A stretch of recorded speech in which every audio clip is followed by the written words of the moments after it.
blood vessels must increase.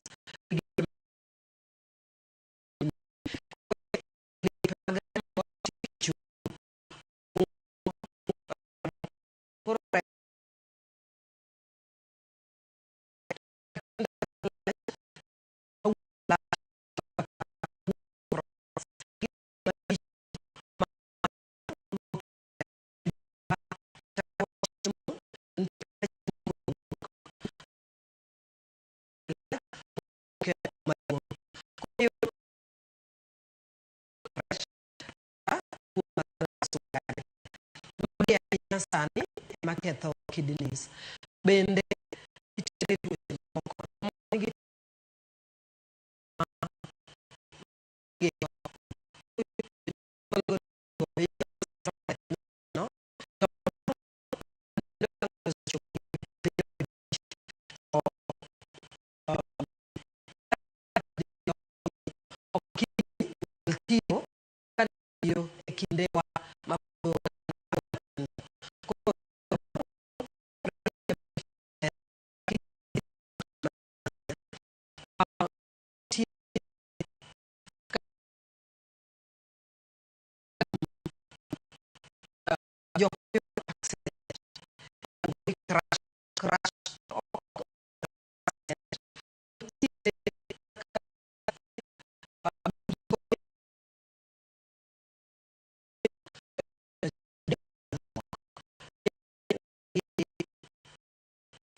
chiemo makelo teko to chiemo gi medo kendo kilowa.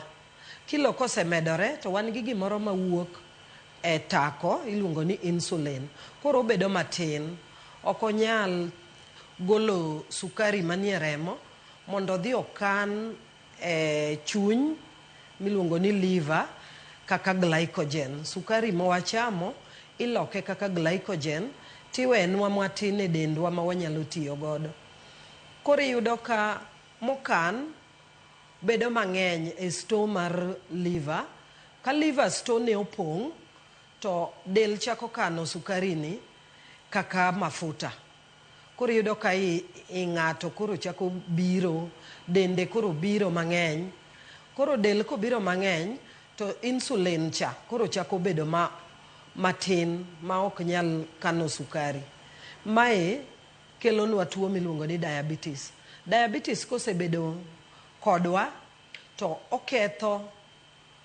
oketho blood vessels, ligepe mag remo makeyo remo e del. To ligepe makeyo remo e kidneys kata nyarogno kosekethore to kichungu man kanyo machungo remo bende koro kethore. Koro kochungo remo to koro iyudo ka samoro kichungu okethore ma kata lach ok nyal kalo, ok nyal olo pi. Gik ma onego bed ni kalo e oko matin kaka waste products ma waluongo ni urea kata creatinine iyudo ka koro ok nyal kalo. Seche ma kamago ng'ato osechako bedo gi dalili ni kidneys ge okethore. Mane kaka diabetes type 2 ketho kidneys. Pressure kanitiere mang'eny to kelo gimoro e kidney kae miluongo ni vasoconstriction.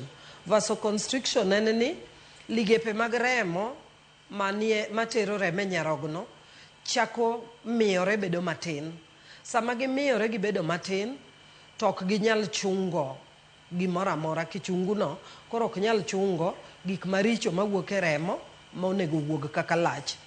Koro ka kichungu koro kethore nikech blood pressure through vasoconstriction kata mirruok mar ligepe mag remo e blood flow. Koro blood flow makanyo dok piny, remo mabire kidney dok chien, pi makalo kichungu be kethore, pi makalo be dok chien. Koro mano ichako nyiso dalili mar nyiroke ni chako bedo marach. Koro dalili go mokwongo mwachako neno en ni inyalo bedo gi olo kaka sewacho, bende inyalo bedo ni ng'ato nyiso dalili no nyalo dhi e koma. Seche moko bedo serious ma iyud ka dendi kuot, tiendi lor, kata yweyo be koro bedo matek, yweyo ni lokore. Mago e dalili michako neno ka koro nyiroke ni okethore. Erokamano ahinya. Takeni daktari paro mane ma dichiw ne jogo eko ma bende nitiere koda symptoms kata mana ranyisi ma kamago, nikech achiel kuom gine iwacho ni lach kata mana pi ma ng'ato golo kene dark brown. Ing'eni samoro bende ng'ato samoro kodhi konyore kacha to neno ka enye lach na en dark brown, dalili kata mana symptoms miwacho ma kamago bende gineno. Akene en paro mane ma dichiw ne nyikwa Ramogi Ajwang' ma samoro nitiere gi ranyisi ma kamago, nikech ni wacho motelo ni bende en killer kata mana silent disease. Erokamano ahinya. Ka ichako neno dalili makamano, emomiyo theme mar World Kidney Day makawuono wapenjo ni are your kidneys okay? Tiende ni be nyiroke ni ber. Mondo iduok penjo makawuono ni mar dhimwa ni en ni idhi osuptal. Kidhi osuptal ma kawuono e osuptandwa ma Jaramogi wan gi gimiluongo ni screening. Watimo test nono e osuptal ma wadwa nyiso, manyalo nyisi nonoro manyiso ni nyiroke ni ber koso nyiroke ni osekethore. Achiel kuom test mwatimo en ni wakao okoni matin, wapimo. Kichungu mar nyarogno kosekethore, tiyudo ka nitie gik ma okonego bed ni kalo e kichungu no. Kokethore tinyalo yudo no chungo gik madongo monego bed ni dong' e remo pile pile makonyo dendwa. Ka gigo chako kalo kaka protein. Protein en gik mwayudo e chiemo machalo kaka gweno, ring'o, oganda, dengu, omena, rech te. Gigo mwayudo e protein okonego bed ni gikalo e lach ka waolo pi. To kiolo pi ma wayudo protein e lach, to mano osechako nyisowa ni nyiroke ni chako kethore. Bende wanyalo timo ni test mar remo. Ka waneno ka lachni nigi shida, watimo ni test mar remo. Test mar remo, ka wayudo ka creatinine kata urea. Urea gin byproducts ma wuok e metabolism mag chiemo. Chiemo irego ma kelnwa gik makonyo dendwa, to nitiere byproducts. Mana kaka kwarego mogo, to wabet gi chenge. Chenge ok konywa, en gik ma wapuko oko. Koro chenge mawuok ka wachamo protein en urea. Urea ni nitiere level maber kanie remo, onego bed ni okokalo 7. To ka koro kalo 7 ma koro en kata 10, to wachako ng'eyo ni nyiroke ni kethore. Bende wanyalo pimo blood pressure, wanyalo pimo sukari. Koro kiringo Russia kawuono consultant clinic, to wan gi pimo mar nono, kendo wabiro ng'eyo jok ma nyalo chako bedo gi chandruok mar kidneys mondo wakony gi chon. Wawacho ni slogan marwa kawuono en early detection. Early detection and early treatment. Tiende ni fwenyo chon kendo konyo. Wadonje mwakonyi chon mondo kik ichopi e kiwango makoro rach, makoro watimo ni gima watimo Jaramogi miluongo ni hemodialysis.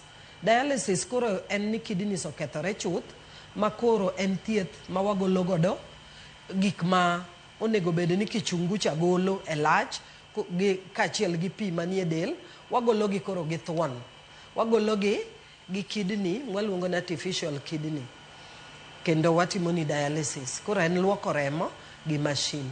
Mano watimo. To kapok ochopo kanyo to wanyalo konyi. Wakonyo gi yath kata gi counseling. Wanyisi gimonego itim mondo nyirokeni odog oti maber.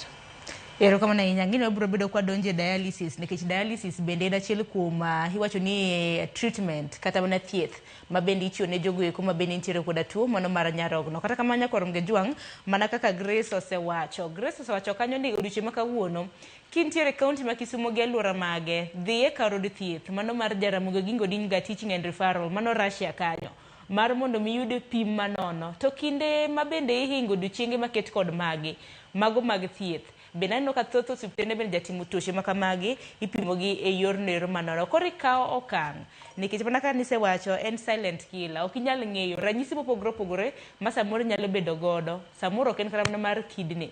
Idhi kanyo mar mondo mi opim koyangi to mar mondo mi chak keti e thieth chon. Wacho ni kanyo ni pim ibiro bedo kitimo nono. Ano ka buore Nairobi ka bende free screening mano ibiro bedo kitimo nono e od thieth maduong' mano mar Kenyatta. Koro bende kintiere alwora mano ma Nairobi idhi Kenyatta. To Grace aparo ni pim ma kamagi kitimo ok kaw thuolo mang'eny ahinya. Samoro nyamna leronwa mar mondo mi wang'e to kupime kawuono Jaramogi Oginga Odinga Teaching and Referral obiro bedo kochako sadi nyaka sadi mar mondo mi kata mana jok madhi orak obed gi timetable losre maber mar mondo mi gichop e pim. Kawuono wachako thieth saa 2 consultant clinic. Wachako pim saa 2 wabiro time nyaka saa 10. Koro kibiro saa 2 wabiro timo ni pim, wabiro kawo history, wabiro timo ni counseling, kendo jogo ma osebedo gi chandruok mar kidney be wabiro ng'eyo ni gin e stage mane mondo wachak konyo. Nikech tuoche mag kidney gin gik minyalo kony, to gin gik manyalo bedo marach ka ok okonygi chon midhi go mbele ma kidneys okethore mofel kabisa.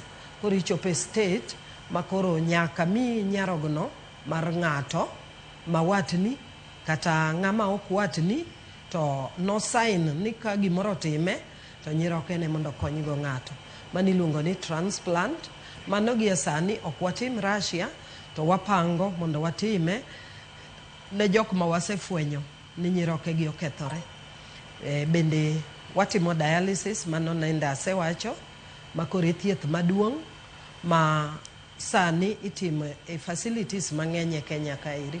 Watimo dialysis ma en luoko remo gi machine ka koro kidneys osefel. To ok wadwar ni ochop kanyo. Adier kata jok ma waluoko rembgi bende kidneys go duogo machangi nikech luwore ni ang'o moketho kidneys ni. Koro kibiro mondo e pim wanyalo ng'eyo kuma chandruok owuoke mondo wakonyi.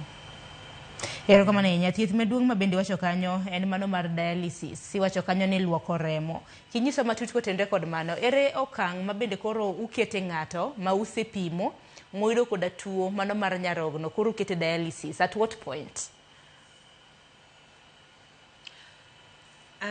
Nitiere kaka watimo pim mokwongo. To nasewacho dalili ma ka waneno to wang'eyo ni ma koro rach, nikech ka nyarogno osefel ok ibi olo pi. Sama koro ok iol pi, del chako kuot, to pi biro bet e bundei, pi biro chokore e kori. Koro kochokore e kori, yweyo lokore. Ka en e bundei, nitie gima waluongo ni discomfort. Ok inyal winjo maber ka pi opong'o iyi, nikech ok ibi chiemo, ibiro winjo ni iyieng'. Koro ino bende koro chapni nikech pi koro ng'eny kuomi. Tiendi nyalo lor, ma koro kolor, tielo pek, ma koro kata wuoth nyalo tami. Gik miluongo ni urea ma wuok e chiemo kaka sewacho, gikalo ma gichopo e obwongo. Gin gik makalo, wan gi gimoro ni blood brain barrier. En barrier ma gimoro amora ok onego bed ni chopo e obwongo mayot. Tiyudo ka urea to pisre ma chopo e obwongo. Sama ochopo e obwongo, ochako chapo obwongoni, kendo obwongoni koro ok ti maber. Ichako winjo ka wirawira, ichako winjo ka dendi dang'ni, kendo ichako winjo ka paro koro ok chak biro maler. Jok ma kamago nyalo dhi e koma. Samoro ikelonwa jotuo ka nie koma, kendo gin joma ni ok nyal ng'eyo kama gintie, gikiare. Jogi watimonegi dialysis magiduog magibed joma nyalo wuotho kendo manyalo dhi mbele gi ngimagi kaka pile. Koro dialysis en mana luoko remo kaka asewacho cha, to remo ipimo didek. Ka daktari opimo remo mokwongo, nitie yedhe ma wachiwo mondo item golo pi kendo tem golo germs manie remogo. Kotamore to wachak wapimo mar ariyo mondo wane ni to pod ong'eny ang'enya kaka nong'eny cha ka wamichiwo thuolono. Koro ka waneno kong'eny, nitiere gimoro e remo ka be miluongo ni potassium. En to ketho adundo. Ka ochako bedo mang'eny e remo, to koro itimo ni urgent dialysis, nikech en odhi to crush the heart. Koro adundo ni chako gwecho, ichako bedo gi chandruok mar adundo. Koro ok wanyal weyi